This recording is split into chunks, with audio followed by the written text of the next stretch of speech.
My name is Sean Francis Coleman. And this is Darnell Ramsey. How y'all doing out there? Excellent, excellent, excellent. Glad to be back with another show. Yes. Yes, sir. Yes, sir. Yes, sir. How was your week, black man? My week was this was actually a challenging week, but I overcame it. I think John 16:33, I believe, is ye shall have tribulation, but be of good cheer. Okay, son. I don't know if that's correct, but it sounds good, so. Be of good cheer. I wasn't ready. You be killing me. I wasn't ready for that, bro. I got no comeback on that, man. Oh, nobody has a do over, man. Hey, man, I wasn't. You got me off guard. I wasn't. Got some scriptures. Let me get my scarf real quick. But there might be some militants for Christ out there, bro. I'm hoping that scripture is right, bro.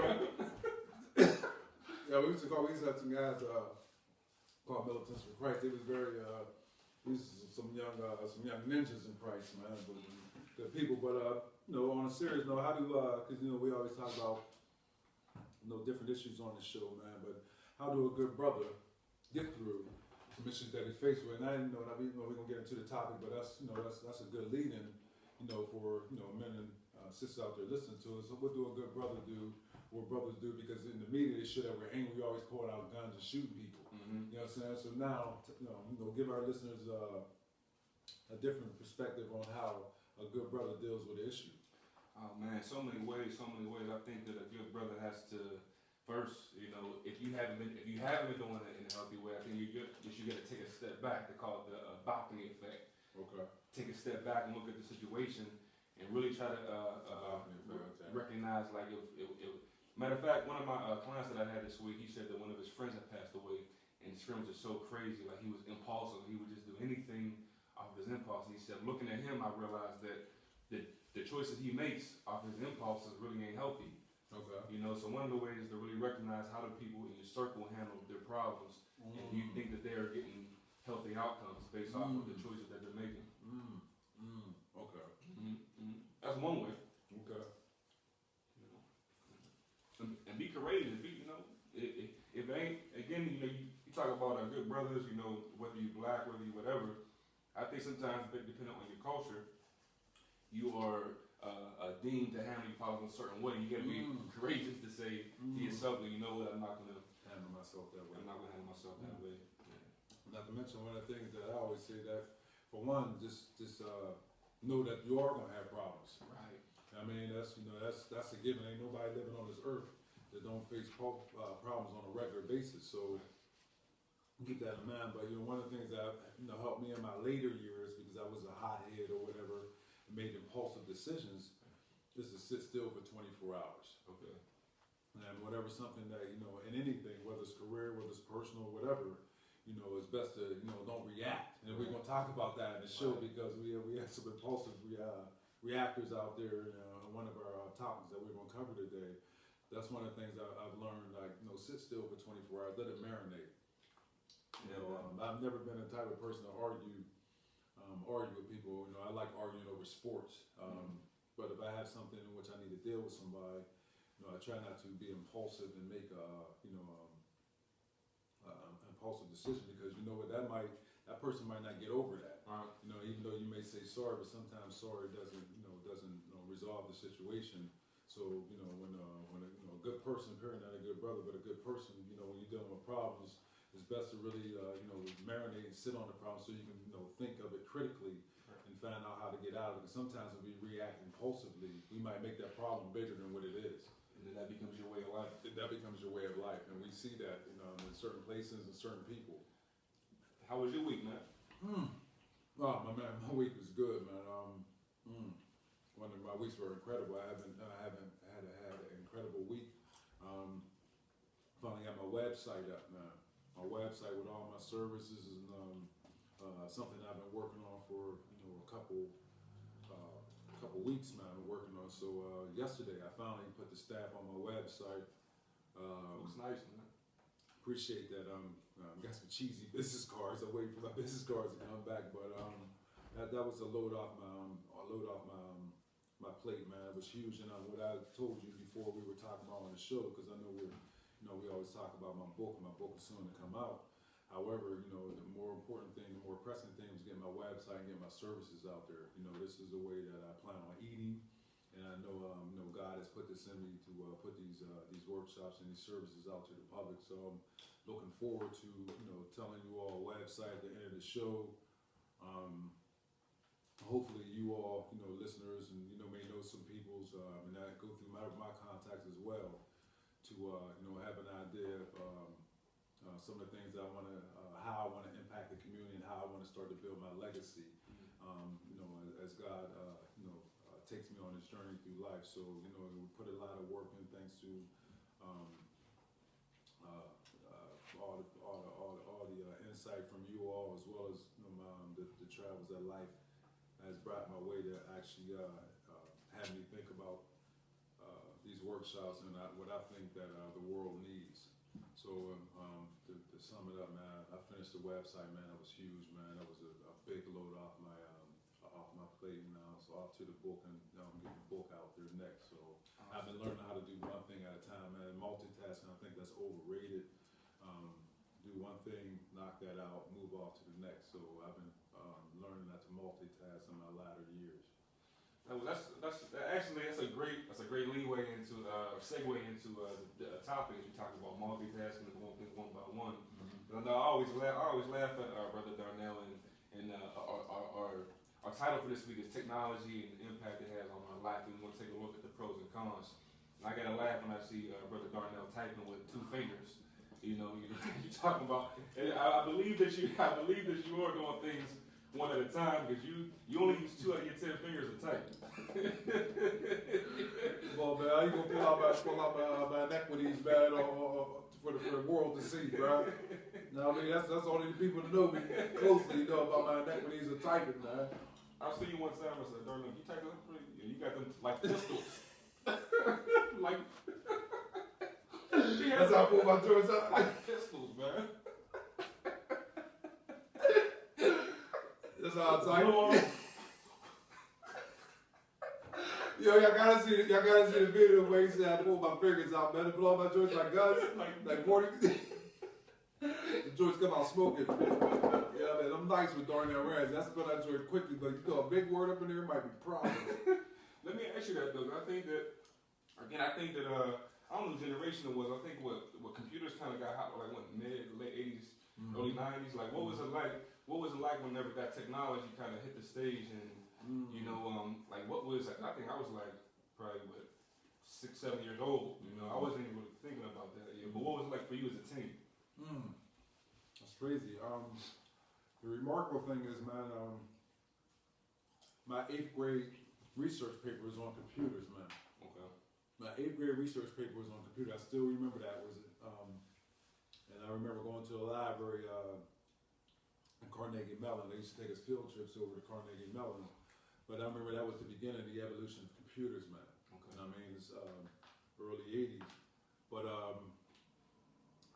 yeah, it's crazy. You know, just looking how that has involved in our lives. I'm thinking, you know, the 80s, going to, you know, you just had a big computer in certain offices, but we were still using typewriters back then and typing papers.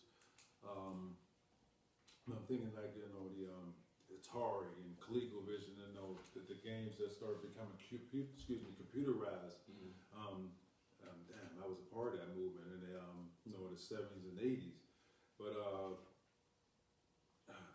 did it have an impact on? Did it have like I guess did it have an impact on? I know it changed things, but was it? I don't know. I know people clamored about it, but do you think it was a benefit at the time to the human psyche? As we're going to fast forward to 2015, where you have T9, and you know, I think some things today with computers, if you type on your cell phone, T9 will finish the word before you do it, so you don't necessarily have to know how to spell to it, because it'll do it for you.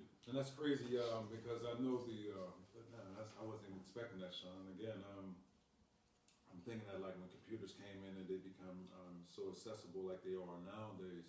I mean, we were so busy doing other things, so you know, it pretty much creeped up on us. And next thing you know, it was, you know, going into the late 80s and 90s. It was here where we started getting personal computers in your homes and so forth like that. But throughout the 80s, we were still using typewriters. understand? But wow, you know, I guess it probably popped up like that. But I'm just looking as I recollect on things. I think it pretty much was a slower transition than it is like like right now. These kids, you know, growing up, you all in full blast technology. But I was a part when we were transitioning out of old things into the new technology. So that's it's a very interesting perspective that I haven't really given, you know, so much thought. You just popped it on, and that's something I probably need to, after the show, even think about a little bit more. Yeah. But it's so much a vital part of our lives. So, and it's here now. Right, but right. I was a part of that. Now, as you mentioned, it was a part of that. You know, it's one of the great things, man. I have a lady I call my grandmother. She's 92, and when she talks about, you know, she was around before the 45s, before the CDs, before 8-tracks, and you know, this conversation, I wish I would have had her on this. She would have been great. Oh my gosh, that's somebody in the 90s. Yeah, 92 years of age, man, and what she had seen. But to your point, man, I was a part of this. Going from the big computers to the laptop to the iPad. You know, I was a part. I was a part of that movement. And when I was in school and I was in high school, we were still typing on. We were still writing papers for one, and you know, you might have typed. I mean, you was doing research papers. I wrote my research papers when I was in school. And they're saying nowadays kids are, they're doing everything off a computer, but I'm trying to recall whether or not we were even typing them. You know what I mean? You know, that actually goes into like one of the things that we wanted to address as far as education, because I know that you talk about writing papers and everything. I remember I went to a classroom when I used to do in-home work, and the kids I was working with kept saying, I don't got no homework, I don't got no homework. And I'm like, man, you gotta have some homework. Then I go to the school, and the school tells me, yeah, we don't really give homework no more because we want to have them take the books home. And I'm like, why? And she said, well, because the kids lose the books and it's too expensive to replace the books whenever they lose them. And now you go to school, and I'm not saying it's a bad thing totally, but you know, the kids got iPads, they got flat screen TVs, and I haven't experienced that, but you know, I don't know from experientially if it's better or worse, but I'm thinking, wow, like, that takes away some of the, in my opinion, the creativity of sitting there and kind of like writing out what you're thinking, the first draft and all that. Of course, you can still do it on the computer, but there's a different experience when you type it versus like when you are writing. Not to say one is better or worse, but it changes the game in some ways. And I mean, yeah, like we want to do pros and cons of both. I'm thinking even when I was in grad school, I was writing out note cards. You know what I mean? When I was in grad school, I'm in the library, going to pull a source out, Right. writing on note cards. Right. Now there's an app for it. You don't need no card no more. Yeah, right. Yeah, you cut the steeplechase. So you know and the craziest thing with all this modern technology is great, like we said, but the papers are written down are better than the scholars in the past.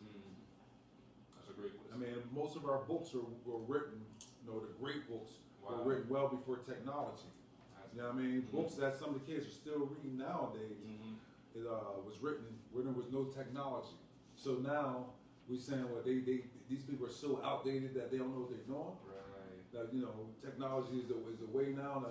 Going to the library and getting a book and reading it and taking notes is outdated. Yeah, it is outdated, but does that make us smarter? Right, or better. Or better. Right.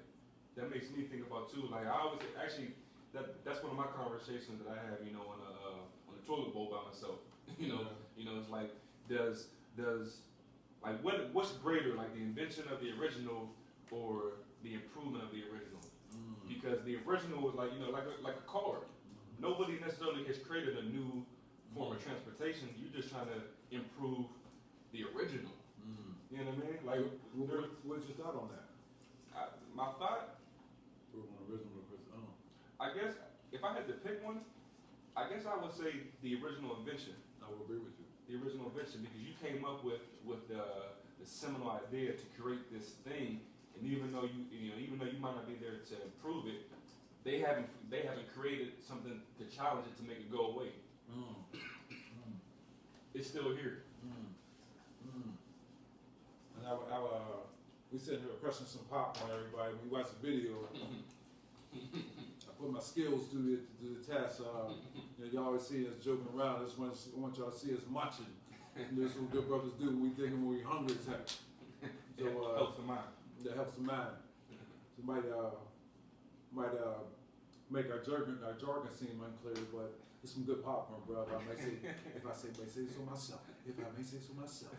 Now that my jigger term, but back to more seriously, I agree that somebody would come up with something totally that wasn't thought of. To me, I make you a smarter person. I remember I think when I might have had a conversation with my son, and he was talking about one time that technology make him smarter than me. I was like, really? Yeah, the audacity to say something like that. Man, that's my guy though. I don't know about that. But I was like, well, yeah, I can do such and such. Or one might have been one of the kids I was mentoring. I was like, oh yeah, put this thing together right here. Now we was building something, right? Dunce sign. Yeah, I mean, went to the corner, put a dunce on that. Yeah, you smarter than me? Put this together. Right. Don't know how to use a screwdriver. Didn't know how to use a wrench. But if you're smarter than me, you should be able to do the same things I'm able to do, right? Right. But sometimes, people think that because they have, they're nice with the computer or able to access things quick on the computer, that makes you smarter. It just makes you more, make things more accessible, more, you can get things more expeditiously. That's all it means. It doesn't make you more intelligent. But back to your point, which I thought was a good point, or a good lead-in. We talk about how it's getting back to how technology is, and and how really that almost controls our life. It impacts our life, but it also to a certain extent it can control our life. And I know we have several things that we want to certain categories that we want to talk about when we talk about this. It's the technology, and I'm going back to when you were saying what are some of the things I've seen in the evolution of technology in my lifetime. I'm thinking back in the day when my mom didn't buy me Atari or a PlayStation. This is back in the day, like the original video games. I guess because we might didn't have the money, but that's one of the things I always tell my mom. I'm so thankful that I never, don't play PlayStation. I'm not knocking it whatsoever, but it's something that I never really got into. But why did I get into it? Because my mom didn't buy me a Atari and stuff like that. We used to go to the arcades and play the regular video games and pinball. But with that said, sometimes computer stunts our intellectual growth. Yes. And a lot of people spend so much time on technology that you really don't spend no time, tapping into your intellectual or molding your intellectual or growing your intellectual. Because there's a lot of technology, like you said on the phone, you type 2 letters and it's telling you. Right. Whatever happened going to the dictionary or pronouncing that word out. I was working with my niece this weekend, and I love being around her. She's 8 years old, and I was giving her some spelling words. You know what I mean? And I challenged her. And I had her writing the words out, pronouncing the words. But like you said, she would have had some technology. She had to try to take a shortcut. We were out eating for my mom's birthday, so there was no phones.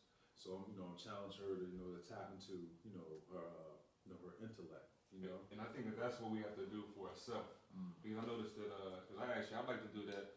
I like to do that for myself. Even though I know she not spell it out for me, like I purposely make it my own business to continue to spell the word fully through, on my own. And I think that I think that you're right as far as technology kind of making us a little bit more like dumbing us down a little bit. But you have to make that, you have to make it your own personal accountability to, not let the process be debilitated too much. Because also, even though it's debilitated in some ways, it also has given us easier access to a lot more. I feel like we've talked about this on at least 2 or 3 shows, man. In the sense that they got libraries now, they got programs where you can go to the agency and use things like. There's no way, even if you're not into like this academic things, if you like comics, if you like video games, you should be a scientist at whatever it is that you love, just because there's so much information available to you. And technology has provided us with that easy access. And we talked about on last show with exposure. Exactly. With exposure. There isn't anything, you can Google anything. Yeah. If you want to, if you want to build a paper rose, you can Google it. Right. So you're right, as far as education, because of how easy the access is at our fingertips, it can expand our mind or expose our mind to so much. So as far as education, the same way it might make you a little bit lazy on one habit, also does make you a lot more intelligent due to the how quickly you can be exposed to different things, and also you can travel on this thing. You can travel to different cultures on this computer. Right. Through technology, which is priceless. Right. You want to find out about somebody's lifestyle. Right. It's right at your fingertips. Right. So that is from that perspective, man, that is awesome. And I think that's one of the things that I was trying to say on the last show about exposure, in the sense that I think technology, and I know you're very big on, I know that Darnell's very big on some of the things that are in place in the system to keep us down. But that right there is big to me. You can take a trip through YouTube. If I want to go see how people in the islands is living, if I want to go see how people in Europe or Australia or Africa is living, and if nothing else, it at least gives you something to dream about, the same way that you dreaming about becoming a rapper, right? So why is it? And I think that that right there is what I was saying that that's something that can hold you accountable. But we find all of these reasons. I never been to Philly. I've never been to Canada. I've never been to South America. But you got YouTube on your phone. But you spend time on WorldStar. Educational. It depends on what you call educational. But WorldStar, you learn some things on there. You will learn some things about WorldStar. You will learn some things on WorldStar, whatever, hothouse.com. And I give myself. I'm not saying nothing bad, because we both. Young. I'm not fronting. I'm on WorldStar. I give myself 1 hour of unhealthy social media every week. 1 hour radio, 1 hour social media. Okay. No more, but no less either. Okay. No, that's balance though too. We can't be. I got a son, a daughter.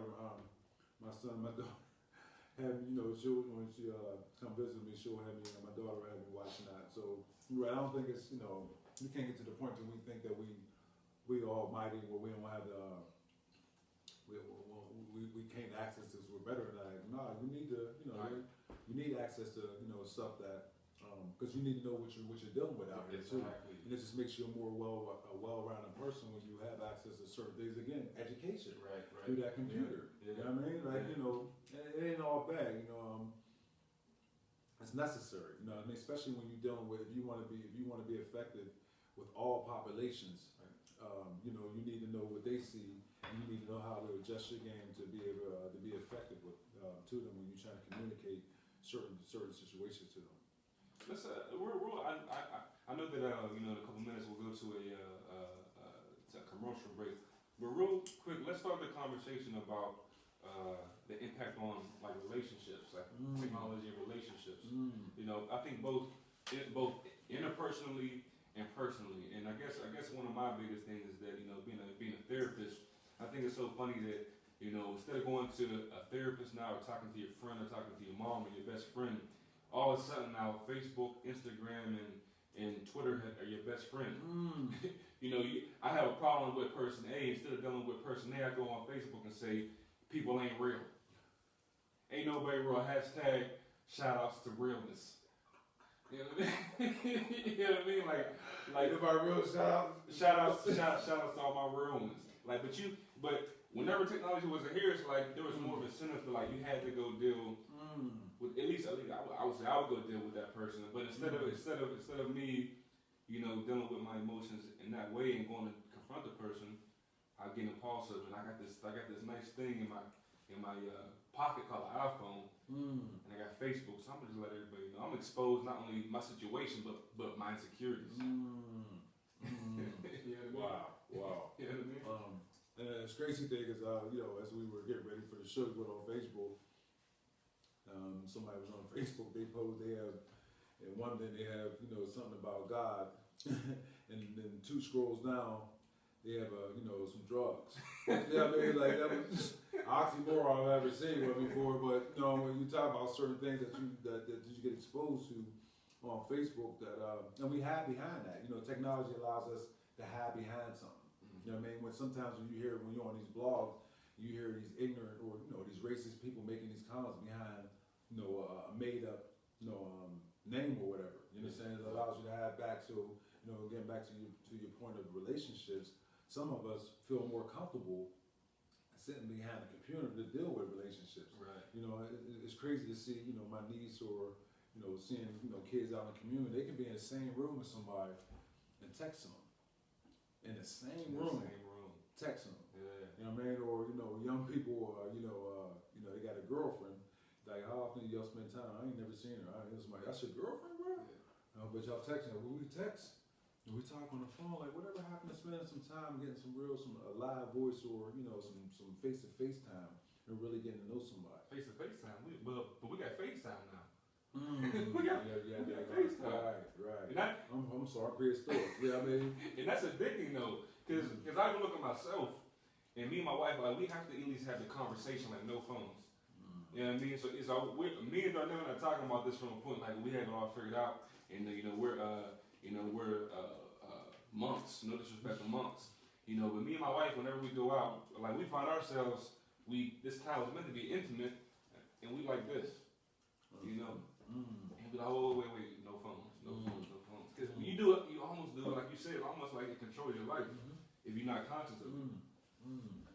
So in the book, crazy thing, in the book, 4 Hour Workweek, Tim Ferriss, if everybody out there get the opportunity to read that book, the 4 Hour Workweek, but Tim Ferriss was saying that, at 4, when he leave work, cuts his phone off. Whatever problem there is, this is my time. Like, whatever problem it is, we're going to take care of ourselves. But to your point, man, we can be at a dinner table. Or, went out this weekend, took my family out, my mom out for her birthday. And that's one of the things, like, let's put the phones down, man. Let's enjoy each other's company. But I think it's so indicative, people, we so used to giving up our access, or I'm sorry, our privacy. Right. We'll give up our privacy, and that's all. When you keep that phone on 24/7, or your tablet on 24/7, your iPad, whatever, that you giving up your privacy, and you telling people it's okay for you to bother me 24 hours a day, and it's okay for you to have access, and that's totally new to me. Like, back in the day, we were, once you left the house, man, your parents or nobody had access to you. Yeah. You know what I mean? In the late 80s, beepers came around.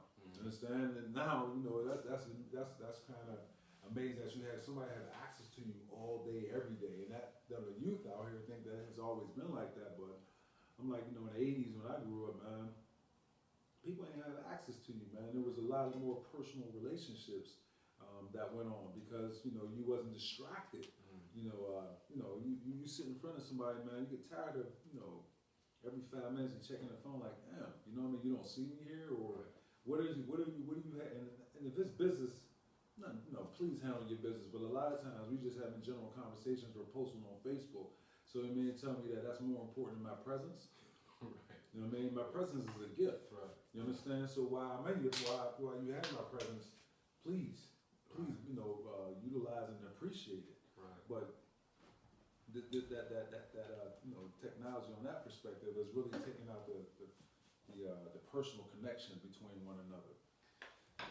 Man, that's excellent. I think that as we take a break here soon, I think that's an excellent point for us to come back on, in the sense that how cell phones, not just cell phones, but all technology, how it has invaded some of our privacy, and maybe we can touch on that whenever we come back from the commercial. So we'll see you back soon.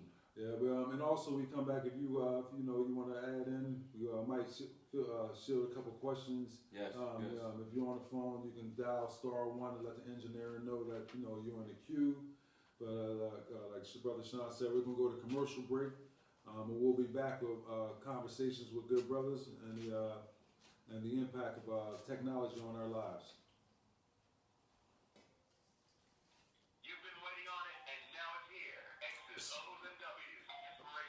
Pause.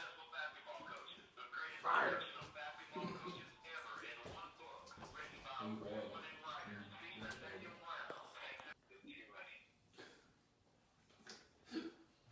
Welcome back to the Conversations with Good Brothers Talk Show. My name is Sean Francis Coleman. And Darnell Ramsey. Welcome back, everyone.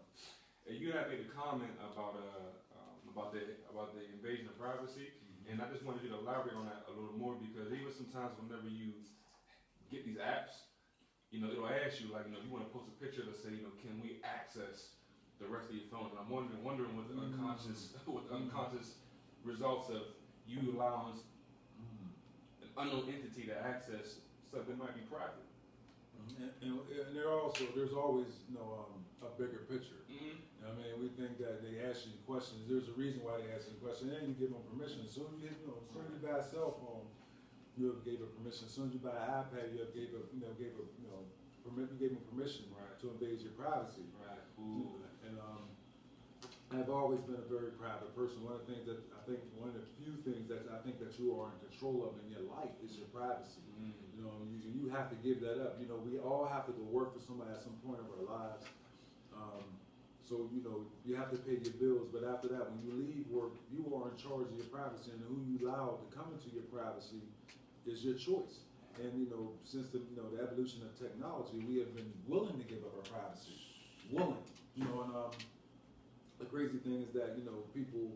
I had a conversation with a coworker, months ago. And he was talking about how people think they're in control, and he was like, they made you get a cell phone, because now if you don't have a cell phone, people looking at you like you crazy, so you're pressured to get cell phones. How many people out here don't have cell phones? Wow. I think I know like one person who don't have a cell phone out here out of the hundreds of people I know. You know what I mean? But we don't look at that like you're inviting people into your privacy. Wow. Now you ain't even seeing that. And then even when you at home, you go on Facebook. Wow. I mean, tell them what's going on in your life. So now people know that you're on Facebook. Like, when do you spend time with yourself? To tap into yourself and to really get to know yourself. So we so used to being inundated with things to do, and that's what technology did. Whether it's PlayStation, whether it's Facebook, whether it's a cell phone, whether it's an iPod, when do you escape from yourself and really tap into your privacy? Wow, that's deep, man. On the whole, now this is related, but this has sparked my mind about invasion of privacy, because unconsciously I'm wondering, because now you got to think about it too, is that not only do we have more of an awareness and visual images, but we get to access other people's lives and see what they're doing minute by minute by minute. And now you get to compare your life, like, think about relationships. Man, everybody else, she got a man, she got a man, she got a man. I'm not speaking, I don't know how women think necessarily, but I know guys, I don't know too many guys, going on Facebook like, dang, he got a woman, nah, it's like he got several women. You know what I mean? And think about that again, that unconscious aspect of invading, you giving permission to invade your privacy.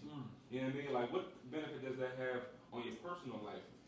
Who are you giving? Like, are you giving these men, like for women, are you giving these men unconsciously access or permission to invade your private parts? Your private parts. I'm lonely tonight. Yeah. You know what I mean? We scroll. We scroll down. We scroll down. You know what I mean? And if it's interesting how you remember I was watching one of the shows, one of the morning shows, CBS, NBC, or ABC, one of those, and they were talking about how there were apps out here that would pick up keywords when people were going out of town. Really? And that's how people would get robbed. There was and it was legal. There was nothing that they could do about it. But it was, when people, I'm going to Europe for 2 weeks on July 2nd, all the way to July 16th, y'all. Y'all be on Facebook. You know what I mean? I will be in Europe. No way back to New York on these 2 weeks. I will be out of town, y'all. So you wonder why you come back and your whole crib is stripped. And you had them two dudes running around like Home Alone. Right. They won't be back for 2 weeks. But it's human, but it's real talk. You know what I mean? So you see people on Facebook, hey girl, I'm balling in Miami. Oh, really? And I won't be back until next Friday, y'all. Really. And me and the kids is down here while y'all freezing in Penn Hills at 2875 Smith Street, y'all. I'm balling like you giving people that permission up. Right. But no, we don't even see that. Right. Technology. Right. Now, I think some of us, maybe some of us don't see it, but some of us do see it, but we're more concerned with promoting ourselves and being somebody who maybe we're not. And even if you are that, then that's just stupidity. Oh my God. But I mean, it was interesting that there was an app like I said, would pick up keywords. Right. You know what I mean? It would send out, you know, to people, and that's the scary thing. Again, these apps. Yeah. You know, when you're giving people permission. Right. But they were saying, like, you know, people, I guess, of course, New York, you know, these places, you know, there was people who were professional robbers going around, you know, robbing people's house. But how they would figure out, they would, you know, Facebook.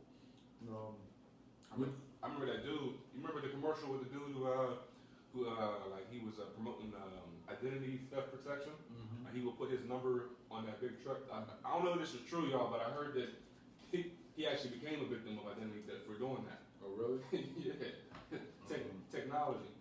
I know there got to be some bad people out there to do that. And, you know, back to your point, just posting stuff on, you know, posting things on Facebook, and it's a great tool. You know, I mean, on a good side, you know, Facebook allows us to reach family members or reach old friends that we haven't had the opportunity to connect with over years, you know, as easily. So, you know, it's a great tool. But again, you know, when you have these little side conversations, and we all, you know, you get into a conversation about what people post on Facebook, and it's like, wow, they posted that. Right. You know what I mean? Right. You mad at your man or you mad at your girl, you know, you post on Facebook, you know, now you're making yourself vulnerable. Right. And you can't take that back. Yeah. You know, I tell my son and my daughter, be careful what you post on. And Yeah. again, I'm a little extreme with my privacy, so I don't want nobody to be like me. You know, it's very weird. I won't post anything personal on Facebook. But I always tell people, like, once you hit send or once you hit enter, that's out there. You know what I mean? That's out there. You know, you can't take it back. And I know there's been situations. There was Lindsay Lohan or somebody recently sent out a racist remark on Twitter and deleted it. But it's out there. You know, the guy a couple weeks ago, the young man who posted something on Instagram, he shot somebody and posted a picture on Instagram. He tried to delete it. Too late, it's out there. Right. You understand? So, you know, we got to be very careful with this technology. Yeah, you can delete it, but, you know, once you hit enter and once you hit send, it's out there, and you got to be held accountable for whatever action that you just did, or, you know, whatever you put out there. You know, you curse somebody out, talk bad about somebody, you send it out to Facebook. Now you got to be held accountable, for that action. You got to be careful about it, because now whatever issue which you have with that person, like you were saying earlier, you know, years ago you would go straight to that person. Right. You know, and I got a problem with you. I'm gonna talk to that person, or you might have talked to, you know, 3 or 4 people about that person. Now you posting to 700 Facebook friends, and then there's 700 Facebook friends, Right. and now you got somebody's business out there in front of 24,000 people, when it's something that should have been kept between just you and that person, Exactly. or about 2 or 3 people outside of that. You know, to that, one of the things I don't understand, man, is tact is gone. You know, tact is gone. One of the things I don't understand is that, to your point right now, in the sense that when you post something, you thinking about it from a personal standpoint, and maybe even from a family standpoint. You know, I see a lot of these young parents out here, and you post something like, I'm turning up, I'm drunk, you know what I mean? And I'm not saying that there's anything wrong with that, but now you post that, and if you got a kid, a son or daughter in high school, and their peers see that, now they have a segue to, you know, use that against your son or daughter at school. Look at what X, Y, and Z's mom was doing. You know what I mean? Look at what she said. She's stupid. She don't know how to spell. You know what I mean? Like, this is not just a personal thing. Like, this is information that can be used against you. You creating other problems, not for yourself, but not for your kids, your co-workers. Don't even, you know, you talking about that. Your job. Your job. You know, again, you know, we talking about that. You know, there's, you know, I guess legally, you know, employment, you're not supposed to be discriminated, or people not able to, you know, hire you based on your Facebook. But you don't think that happens? They still will. They tell you. Yeah. You know, you don't think that happens? Yeah. You know what I mean? Like, you know, when you see some people. I'm on my lunch break, yo. I'm about to have a drink. Right. You know what I mean? You having a drink on your lunch break? Right. So you mean to tell me somewhere in that employee packet that it doesn't say, you know, you're not allowed to drink during on hour. Right. But well, they ain't allowed my. They ain't not my friend. That's the first thing they'll say. They're not my friend, but you're drinking, and not only that, do what you do. Yeah. But like you said, have some tact. You gonna post it? No, you gonna post a picture of the drink. You know what I mean? You ain't say I drink. You know, you got a nice picture of a daiquiri, Right. posted up on the table at 12:03, Right. and you're going back to work at 1 o'clock. And they get your mailbox closed. Tact. Well, I I know one thing that we wanted to also address, and I'm very excited to address it too, is the business aspect. You know, because I think there's some great benefits for the business because technology. You know, I always laugh when I hear Rick Ross on the jam. You know, talking about he making money. You know, from what he's talking about on his iPhone. But you know, I call it wake up money. You know, if you have a company, if you have a business where you have products and services for sale, you know, you can get sometimes, not sometimes, but depending on how active and you know frugal your business is, you get that wake up money. You wake up and oh wow, like I got some emails from somebody about some products in the 80s or maybe in the 70s or you know prior to that time. You know, I don't think that it was feasible for business owners or entrepreneurs to do that type of business from their bed. You know, you laying there with your significant other and you just close a business deal. You know, over your iPhone. That's huge. Yeah. That's a huge plus, and being able to, now as you mentioned that, you know, being able to do a service across the world. Right. You know what I mean, you know, you can, you know, put my workshops on TV, and somebody can contact me from Bermuda. Right. So, Barbados. Right. You know, they wouldn't have had that if it wasn't for technologies. To your point, that is huge, and giving an opportunity to have that exposure to the world, and that's one of the great things about, like you said, having a business and how technology can be so beneficial to your business. Speaking on that, right here, we're using technology to talk to you all as our supporters. We're so fortunate to have you as supporters, but we're doing this via technology, and we want to have this opportunity to talk to people in Houston, to talk to people in California, to talk to people in Florida, and throughout the United States.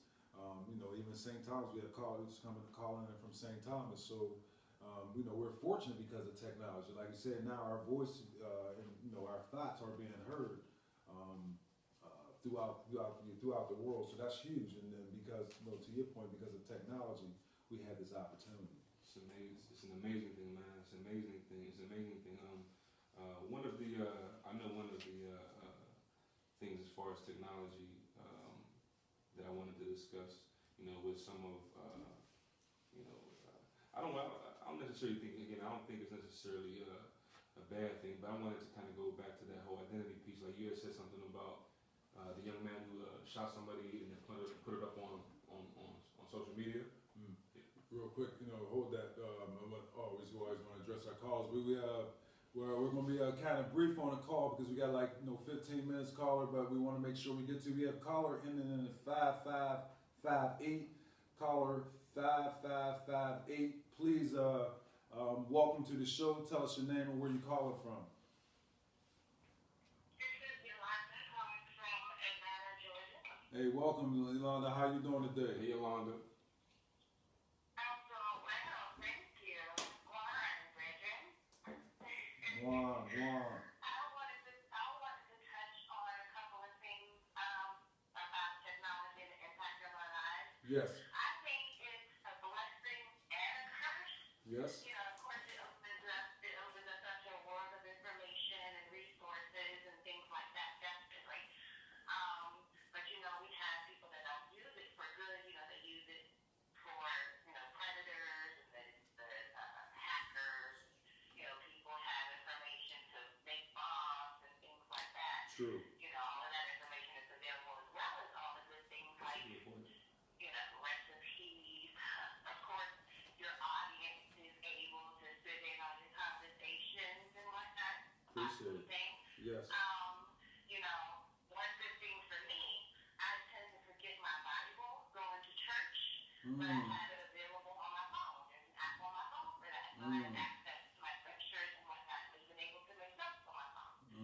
So, the impact is definitely good and bad for some, but overall for me, it's great. Thank you. I can do background checks. There may be a guy trying to get at me. I want to do things about him that he's not telling me. It's why I'm in Google. You take him up on the second date. You bring it to his attention.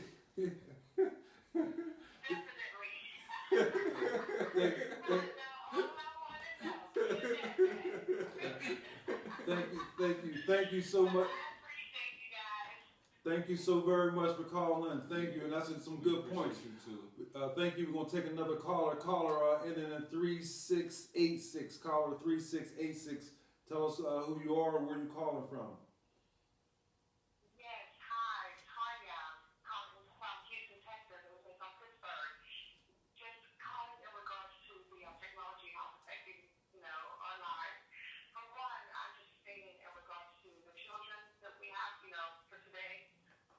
It's for one, it's kind of it's kind of overwhelming right now with the children because they kind of get impatient when it comes to looking for things, as far as schooling, and they, whenever they're looking for something, and they're writing skills, if they're looking for something as far as looking to look like something online, during a class or something like that, they kind of get impatient if the page are kind of taking a long time to load up. That's true. I get that. They like. So what you're saying? Yeah, understand what. Yeah, so that's a great point because thank you so very much for calling, and that's we was going to touch on that a little bit later about our patience. Technology also. That's one of the things that one of the not so good things about technology, like you said, we're so used to having access to information so quickly that we don't even have patience. Now you got to have an 8G. I still got a 1G phone. But nowadays you got to have the 8G because. The 1G is played out. That's a little bit extreme, but we're so used to it. I'm thinking the dial-up. Remember back in the day, if you had dial-up, you was happy to have it. Now you gotta have it.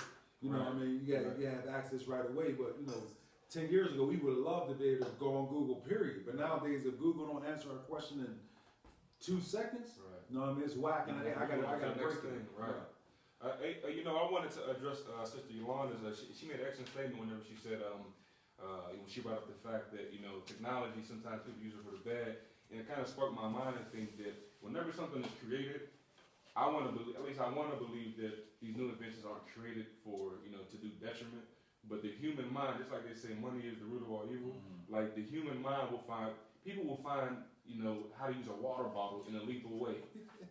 Make a bomb out of it. I'm gonna make a bomb out of a penny in a water bottle. Beast. Right. Real talk. So I think that like she was saying, is and actually I would like to have more of a conversation with her because she's challenging my mind of things. Is it technology that's good or bad, or is it really the human mind and the intentions on what they want to do with the technology? Right,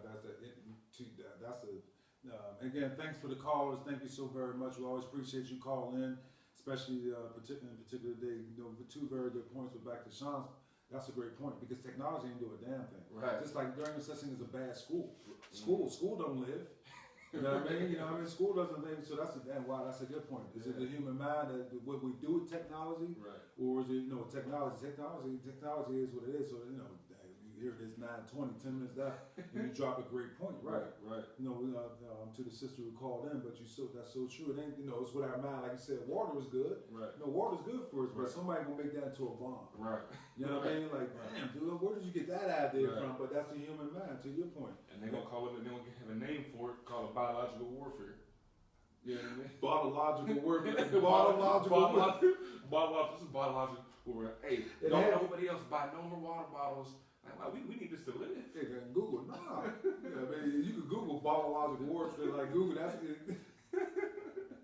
But that's interesting. The mind will take anything. All the things that we talked about. The mind will take something and run with it. I know we, just on some humor, we always good brothers like to talk. But one of the things we talk about technology, no disrespect whatsoever, man. I remember we just thinking about, we was making a comment about the Jet Beauty or Ebony back in the day. You get one of those, how we used to collect, the Jet Beauties, or, you look at the covers of magazines, you see, I remember I'm from Jane Kennedy back in the day. This is in the 70s. Everybody know Jane Kennedy was beautiful. But I'm thinking that with technology, you might have had some makeup. Yeah, I mean, now you got Photoshop. And I remember, no disrespect to Sister Whoopi Goldberg, man. No disrespect, man. But I remember one time when I seen her on the Essence, and I said, God damn. And that's before I knew about Photoshop. You know what I mean? But I was like, wow, Whoopi looking good. Yeah. You know what I mean? But I'm like, damn, they did that to her, and they was like, "Oh, do that Photoshop." I'm like, I didn't know that. But to your point, nowadays you get people appearing on magazines. Right. We got our little girls and our little boys Right. trying to look like these people, but they're not even technology has made them somebody that they're not. But we have Engineered women. engineered women, engineered men. Yeah. Even going to talent. It's entertainers. They can't sing, but back in the day, these are some singing, some harmonizing people. But now you hook them up to a computer. Right. Now they got a hit record. They can't sing worth a dag. We got people singing at the church every Saturday. I mean every Friday, every weekend. That'll blow any of these. A lot of these people who's making millions of dollars. They could sing way better, more instruments. They could play way better than them. However, technology help help them benefit as a result, where they're not necessarily talented. They are talented, but not the most talented person in that particular field. Right. That's deep, man. That's very deep. What's the? I'm sorry, auto-tune. Remember that? Auto-tune. Yeah, I could have made a hit. And I can't sing worth a goddamn. You understand? But in that era, auto-tune was hot. If you just had a hook and you put an auto-tune behind it. Animals was making it. They had animals like it was auto-tuning animals, man. Animals. And making a hit out of it. Yeah. But given the fact with technology, you can have this happen where you have people who have talent to wazoo, because they might not have the look or whatever. They wasn't given this opportunity to benefit from their talent. So technology has really helped out people from that perspective as well. One of the other things, before we start to get off and we start to wrap up, is that one of the last points I wanted to address is that I think technology is a great thing. One of the things that I say in my intro of my second book, Improved Thinking, was that we always want to get the next best thing. We always want to get the improved product, but we never necessarily want to be the improved product.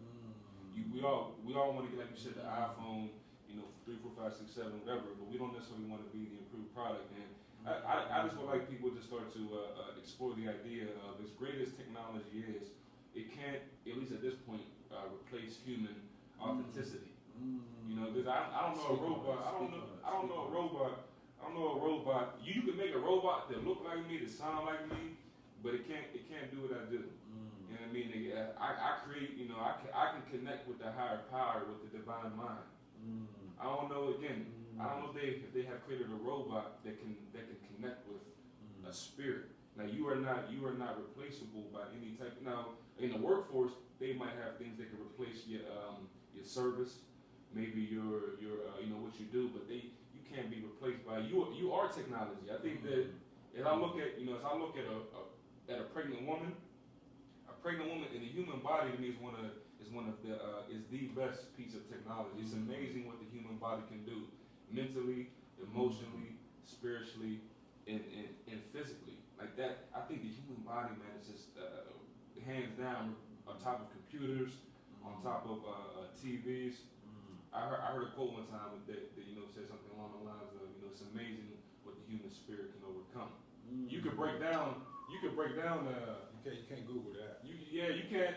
You can break down a computer, man. Throw it out the window, but the human spirit can overcome anything. And the way God made us is just like we irreplaceable. And sometimes, to that point, man. Sometimes I think that we praise technology like it's a creator, and we forget about that. So that's a good point to pretty much start wrapping things about that human spirit. Yeah. And that's what God put in all of us, man. Yeah. You understand that? And that's the human spirit to have you doing things that computers can't even put into words, or can't even understand. So that's powerful, where the human spirit will and tap into that. Yeah. And that's one of the things that one of my concerns is, as far as when we get too much into technology, we're trying to take away that human component, that human spirit component. And to your point, man, we don't never want to get away from that. Again, technology, the last 2 points you have made, technology is not bad. Technology is all, technology is, its purpose, I would say, is for the most part, is all good. You understand? It's the human mind that, because there's so much on technology. The human mind is perverted to go find the crazy stuff, the child pornography, the all that sick stuff that is conjured up in the human mind. But to your point, God put that, and everything created is for God, for the benefit of God. It's just a matter of how we use it. But where is your spirit, and stay and keep our spirit to the forefront to where we don't lose sight of that and how powerful that spirit is. And don't. I guess too, man. As we end on that, you had made a comment about the woman that you know who's 92 years old. Like technology has kind of pushed some generations to the back burner. And when I see a person with gray hair or white hair, like to me, like you know, that's one of the illest people on earth because they've seen. Like, can you imagine what somebody 92 years old has seen? And we think that person is not worth going to get up. That person got more information in that mind than any robot on earth. Yeah, and then you have access to it. And not only that, you said 92 years old. Unfortunately, my grams that I have, been blessed with her in my presence. But what about her spirit that I'm tapping into? Right. You understand? You talking about 92 years of experience and 92 years of experience. Your computer's only like 5 years old. Yeah, right. Or, it's bad. Right. And technology really has only been around about 20 or 30 years. You know what I mean? So we don't know, that's not, unfortunately, those kids out here don't know what life was like before technology. But again, like you said, you got the opportunity for all of you all to have your mothers still out here, your grandparents out there. As I always say, learn to give people the roses while they can still smell them, and tap into when you see somebody with gray hair, tap into their spirit, man, and see what's the impact of that. Download that. Download information from them. He said, download that. Yeah.